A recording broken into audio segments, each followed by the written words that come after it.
നിങ്ങൾ ഇപ്പോഴും ഇതേപോലെ നോർമലായിട്ട് എഗ്ഗ് ബോയിൽ ചെയ്ത് കഴിക്കുകയാണോ? എങ്കിൽ നിങ്ങൾക്ക് വേണ്ടി high protein, high fibre, high nutrition അങ്ങനെ കുറെ മൊത്തത്തില് ഹൈ ആയിട്ടുള്ളൊരു ഹെൽത്തി എഗ് സലാഡാണ് നിങ്ങൾക്ക് ഉണ്ടാക്കി തരാൻ പോകുന്നത്.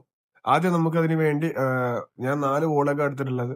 അതിനൊപ്പം തന്നെ നമ്മൾ ഒരു ഗ്രീക്ക് യോഗേർട്ട് എടുത്തിട്ടുണ്ട്. അത് ഗ്രീക്ക് യോഗേർട്ട് ഇല്ലാന്നുണ്ടെങ്കിൽ നിങ്ങൾക്ക് കേർഡ് കിട്ടാവുന്നതാണ്. ഗ്രീക്ക് യോഗേർട്ട് ഉണ്ടെങ്കിൽ നമുക്ക് അത്യാവശ്യം നല്ല ഒന്നുകൂടി പ്രോട്ടീൻ ഉണ്ടാവും.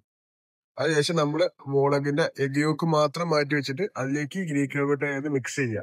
അത് നമുക്ക് നല്ല ഡ്രസ്സിങ് കിട്ടും. അപ്പൊ നമ്മള് അതിനുശേഷം അവിടെ വെജിറ്റബിൾസ് നമ്മൾ ആഡ് ചെയ്യുന്നുണ്ട്. കുക്കുംബർ, ക്യാരറ്റ്, ഒനിയൻ, പിന്നെ നമ്മളെ മുളകിന്റെ വൈറ്റും. എന്നിട്ട് എന്ത് ചെയ്യുക, നമ്മുടെ ആ മിക്സ് നമ്മൾ നേരെ ആ വെജിറ്റബിൾസ് നിങ്ങൾക്ക് ഇഷ്ടമുള്ള വെജിറ്റബിൾസ് ആഡ് ചെയ്യുക, അതിൽ ആഡ് ചെയ്യുക, എന്നിട്ട് മിക്സ് ചെയ്യുക. അപ്പൊ നമുക്ക് നല്ല healthy, high protein, high fibre egg salad കിട്ടും. നിങ്ങൾക്ക് ഡയറ്റിലൊക്കെ ഈസി ആയിട്ട് കഴിക്കാവുന്നതാണ്. അപ്പൊ ഇതുപോലെ യൂസ്ഫുൾ വീഡിയോസിന് വേണ്ടി പേജ് ഫോളോ ചെയ്യുക.